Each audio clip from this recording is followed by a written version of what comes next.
Hey guys, my name is Desiree. I'm 24 years old and I am creating a vlog.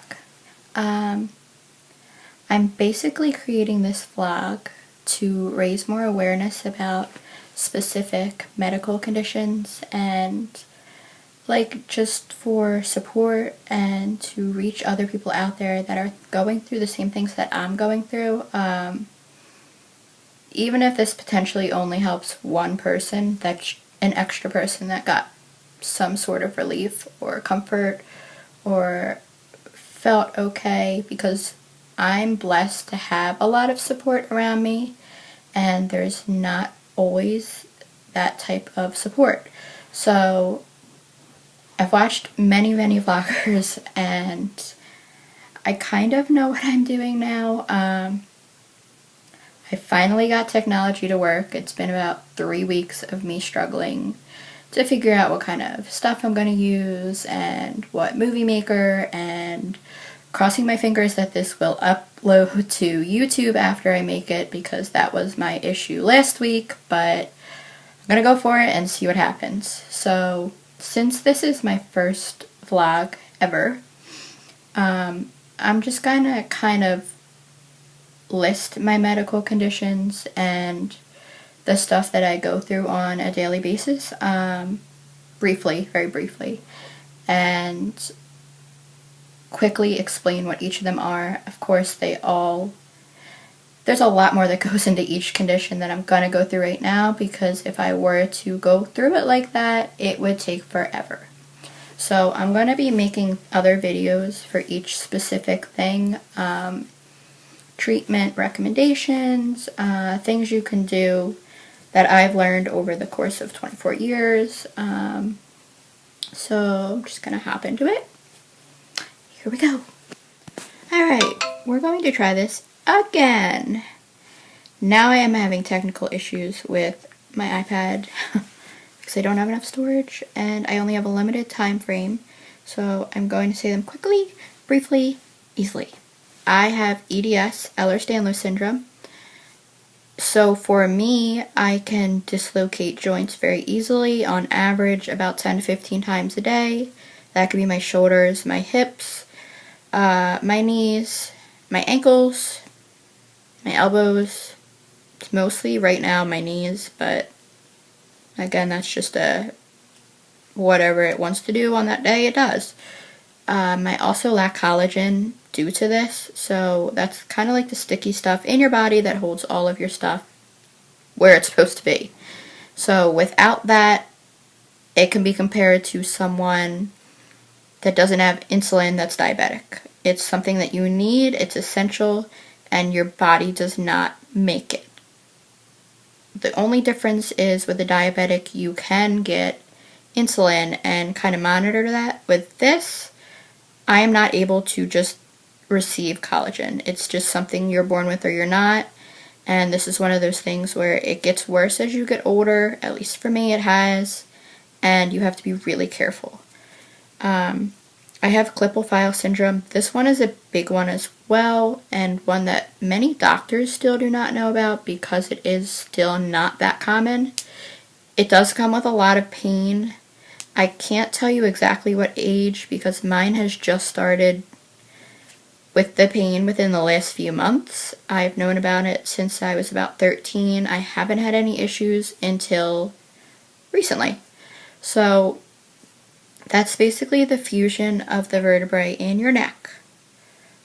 Because I'm unable to get my full range of motion in my neck, there is a lot of concern with that because it does come with pain. I am using only the top vertebrae of my neck to hold my neck and to move my neck, and then you kind of have to think of how often you really use your neck.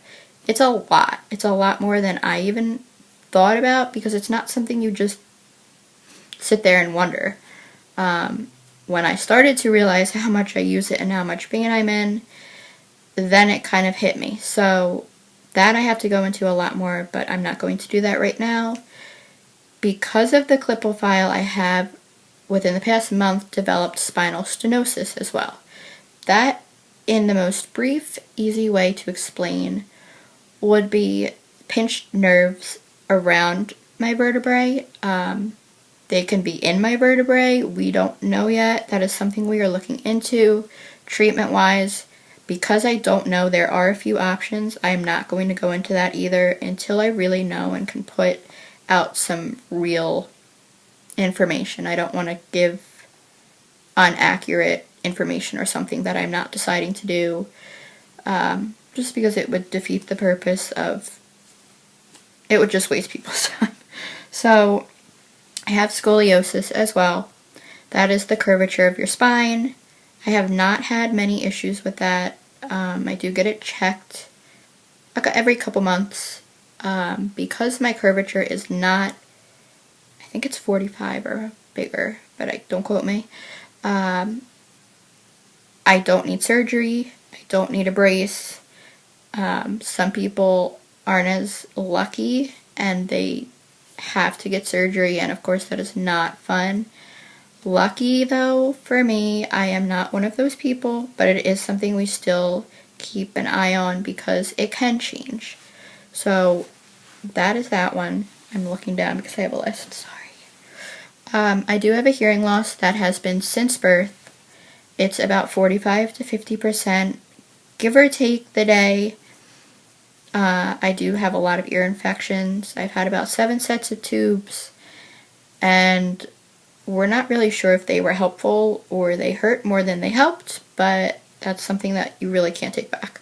So I read mouths a lot. All my friends will be like, yeah, she's the one that asks what every single time she can hear something. But other than that, it really has not affected me. The only thing that hurts is when I get infections, so we're just going to keep moving along. I do have mitral valve prolapse. That is a heart condition, so I have a hole in my heart. Although I get blood to all of my organs and everything else, I don't get the normal amount that most people would get if they didn't have a hole, because of course the blood goes out of the hole as well. There is a potential for open heart surgery in the future. We don't know when. It's something that I get checked every couple months as well.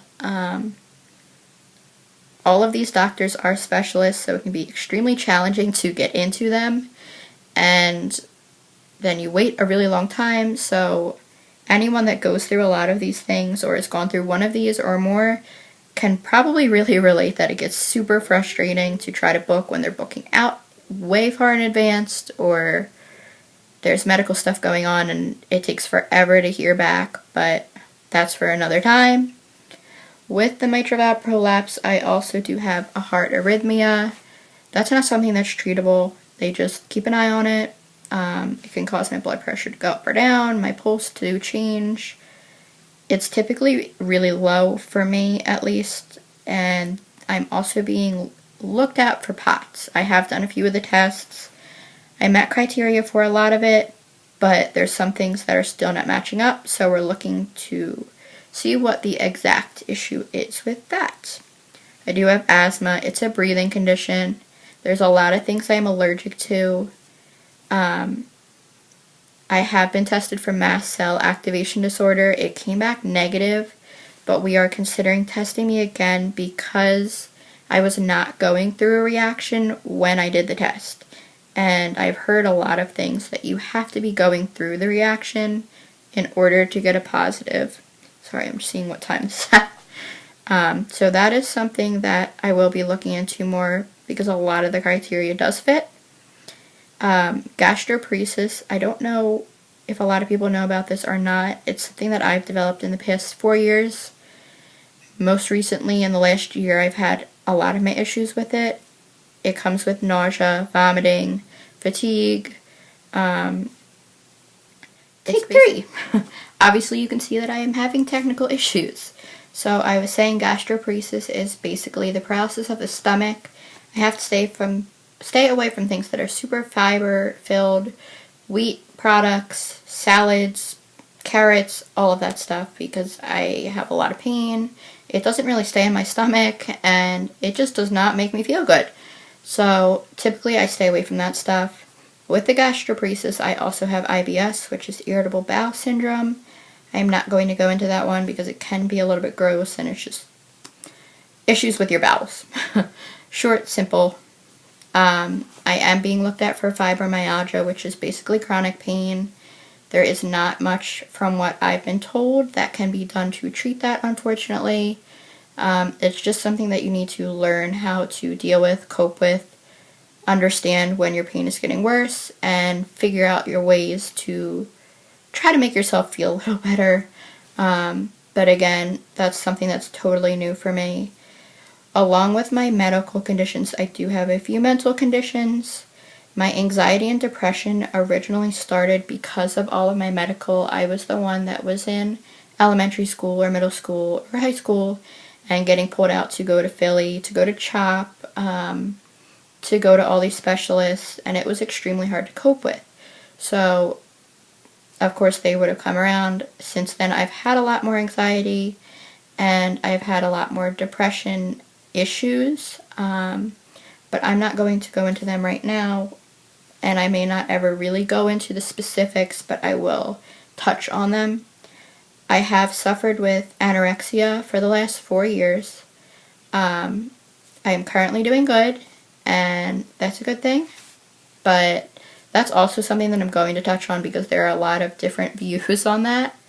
And then with the anorexia, I got anemia, but that's really not something that's causing a big effect for me right now, so I'm not going to go into that one that much.